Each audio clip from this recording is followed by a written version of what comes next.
segalanya. Kami rindu Engkau, Bapa. Aba, Bapa.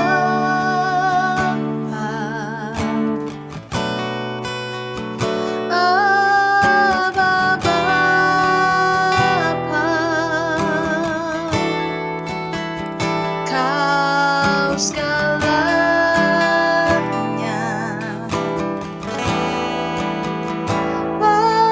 bagiku.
Selamat pagi Bapak Ibu Saudara yang dikasihi dalam Tuhan. Untuk seluruh penonton setia Morning Worship, untuk seluruh keluarga Sion Altar, dan untuk Bapak Ibu Saudara yang diberkati Tuhan, kita bersyukur pagi ini boleh ada bersama untuk merenungkan firman Tuhan. Puji Tuhan, pagi ini saya akan bawakan satu judul, yaitu Jumbai Peringatan. Untuk memulai, kita akan baca di dalam Bilangan 15 ayat 37 sampai 40. Saya akan bacakan untuk Bapak Ibu Saudara semuanya. Tuhan berfirman kepada Musa, "Berbicaralah kepada orang Israel dan katakanlah kepada mereka bahwa mereka harus membuat jumbai-jumbai pada punca baju mereka, turun-temurun, dan dalam jumbai-jumbai punca itu haruslah dibubuh benang ungu kebiru-biruan. Maka jumbai itu akan mengingatkan kamu apabila kamu melihatnya kepada segala perintah Tuhan, sehingga kamu melakukannya dan tidak lagi menuruti hatimu atau matamu sendiri, seperti biasa kamu perbuat dalam ketidaksetiaanmu terhadap Tuhan." Ayat 40, maksudnya supaya kamu mengingat dan melakukan segala perintahku dan menjadi kudus bagi Allahmu. Sebelum kita membahas lebih jauh, saya ingin bertanya kepada Bapak Ibu Saudara, seberapa banyak dari kita menggunakan fasilitas-fasilitas sebagai pengingat? Mungkin kita menggunakan alarm sebagai pengingat ketika kita bangun pagi, atau ketika kita juga memiliki beberapa tugas yang harus kita selesaikan, reminder juga di gadget kita, atau juga beberapa dari kita masih suka menulis di dalam notes kecil. Kita pasti semuanya butuh namanya pengingat. Dan Bapak Ibu Saudara, pada saat Musa juga sedang memimpin bangsa Israel keluar dari Mesir, Tuhan juga menyediakan fasilitas sebagai pengingat buat mereka. Yaitu apa? Yaitu satu jumbai yang harus disematkan di dalam pakaian mereka. Jumbai ini harus selalu ada di dalam jubah, terkhususnya bagi para pria-pria orang Yahudi. Mereka pada saat ibadah doa, terkhususnya mereka pasti harus memakai jumbai ini. Dan bagi wanita memang tidak diharuskan untuk selalu memakai seperti pria. Tetapi pada intinya, agar setiap hari mereka selalu dapat mengingat ketika melihat jumbai ini, bahwa mereka itu adalah umat yang kudus, yang mereka harus hidup di dalam kebenaran Tuhan. Dan Bapak Ibu Saudara, saat ini sebenarnya Tuhan juga menyediakan jumbai peringatan yang sama. Apakah jumbai itu? Jumbai itu adalah ini, Bapak Ibu Saudara. Firman Tuhan itu saya percaya adalah menjadi gambaran sebagai jumbai yang Tuhan sediakan pada saat ini. Mungkin seringkali kita pada saat bangun pagi, kita teringat kepada aktivitas-aktivitas kita. Kita teringat kepada mungkin kekhawatiran kita buat hari ini, atau apa yang harus kita selesaikan. Tetapi Tuhan sedang menyediakan satu jumbai, sama dengan firman Tuhan yang harus kita selalu ingat terlebih dahulu dari segala kesibukan kita. Dan inilah pagi ini kita mau melihat, mengapa jumbai peringatan ini atau firman Tuhan ini, saya percaya lebih penting dari segala hal yang harus kita selesaikan setiap hari. Yang pertama yaitu karena firman Tuhan adalah sebagai kunci jawaban. Kita akan baca di dalam Lukas 8 ayat 43-44. Adalah seorang perempuan yang sudah 12 tahun menderita pendarahan dan yang tidak berhasil disembuhkan oleh siapapun. Ia maju mendekati Yesus dari belakang dan menjamah jumbai jubahnya, dan seketika itu juga berhentilah pendarahannya. Kita tentunya sangat mengerti kisah ini, di mana wanita yang pendarahan 12 tahun, dia berusaha untuk memegang Yesus. Tetapi Yesus yang pada waktu itu pun juga sebagai orang Yahudi harus memakai jubah yang berjumbai itu.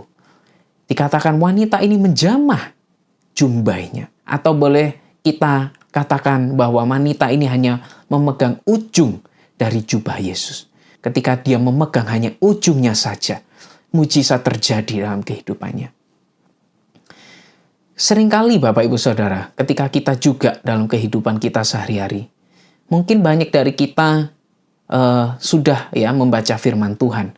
Bahkan kita mewajibkan beberapa dari kita untuk menyelesaikan beberapa pasal ya. Tetapi ada satu hal yang mungkin kita lupa, bahwa ketika kita membaca firman Tuhan, kita lupa untuk memegang satu rema, atau kita tidak mengimani ayat yang kita baca. Kita mungkin menyelesaikan pasal tersebut, tetapi kita tidak mengingat satu hal apapun. Bapak Ibu Saudara, oleh sebab itu kita perlu pada saat ini untuk belajar kembali mencari apa yang menjadi rema Tuhan dalam firman yang Tuhan sediakan. Kita butuh memegang jumbainya, yaitu perkataan firman yang kita mungkin tahu menjadi rema. Kita ingat dalam kehidupan kita dan kita imani. Di dalam Yohanes 6 ayat 63 dikatakan, rohlah yang memberi hidup, daging sama sekali tidak berguna. Perkataan-perkataan yang kukatakan kepadamu adalah roh dan hidup.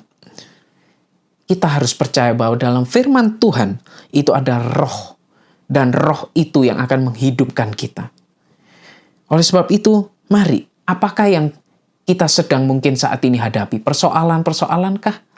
Atau kekhawatirankah? Atau segala sakit penyakit? Kita percaya dalam firman Tuhan ada kunci jawaban, ada jumbai yang Tuhan sediakan untuk kita pegang. Ayat-ayat itu akan menghidupkan kita dan memberikan jawaban buat kita. Dan kedua, mengapa kita penting untuk memegang firman Tuhan sebagai jumbai peringatan kita? Yaitu karena firman itu sebagai sumber yang benar. Tadi dikatakan bahwa orang Israel pun mereka harus melihat jumbai itu sebagai peringatan agar mata dan hati mereka dijaga. Ini adalah hal yang menarik Bapak Ibu Saudara. Mengapa? Karena mata dan hati itu adalah sumber dari kehidupan kita. Dikatakan dalam Matius 6 ayat 22 bahwa mata adalah pelita tubuh. Jika matamu baik, teranglah seluruh tubuhmu. Dan Amsal 4 ayat 23 dikatakan bahwa jagalah hatimu dengan segala kewaspadaan, karena dari situlah terpancar kehidupan. Dua-dua ini adalah sumber kehidupan yang harus dijaga. Mungkin berapa banyak dari kita yang saat ini menggunakan ChatGPT. Saya tahu bahwa ChatGPT ini adalah satu teknologi yang luar biasa, ya, di mana kita bisa mencari segala hal yang kita butuhkan, ya. Tetapi saya tahu bahwa juga tidak semua yang ChatGPT kita gunakan itu juga hal yang benar. Tetapi kita punya sumber yang benar, yaitu adalah firman Tuhan. Oleh sebab itu Bapak Ibu Saudara, mari kita pada saat ini mau belajar untuk terus hidup di dalam kebenaran firman Tuhan. Karena di dalam Amsal 2 ayat 6 dikatakan, karena Tuhanlah yang memberikan hikmat, dari mulutnya datang pengetahuan dan kepandaian. Mungkin memang firman itu tidak seperti ChatGPT yang semuanya pro dengan jawaban kita. Tetapi saya percaya bahwa firman Tuhan itu yang menjadi pendidik kita, yang menuntun langkah kita dan menerangi supaya kita tahu langkah benar yang harus kita ambil. Sehingga sumber kehidupan kita ada di dalam sumber yang benar dan memuliakan nama Tuhan. Sebab itu Bapak Ibu Saudara, pagi hari ini mari kita mau lihat dan kita mau pegang jumbai yang Tuhan sediakan untuk terus memperingatkan hidup kita, agar kita hidup dalam kemenangan dan hidup kita setiap hari berkenan di mata Tuhan. Puji Tuhan, mari kita akhiri di dalam doa. Terima kasih Tuhan buat firman-Mu pada saat pagi hari ini. Kami percaya bahwa Engkau Allah yang terus mengasihi kami, Kau yang sudah menuntun kami sampai hari ini. Dan biar kami hidup semakin hari juga Tuhan semakin di dalam kebenaran firman-Mu. Karena kami percaya disitulah terletak kekuatan kami, dalam firman-Mu terletak kemenangan dan jawaban. Terima kasih Tuhan buat firman-Mu. Kami serahkan sepanjang hari ini, Tuhan pimpin roh-Mu, firman-Mu menyertai langkah kami. Dan kami mulaikan sepanjang hari ini di dalam nama Tuhan Yesus Kristus. Kami berdoa, haleluya, amin. Tuhan Yesus memberkati.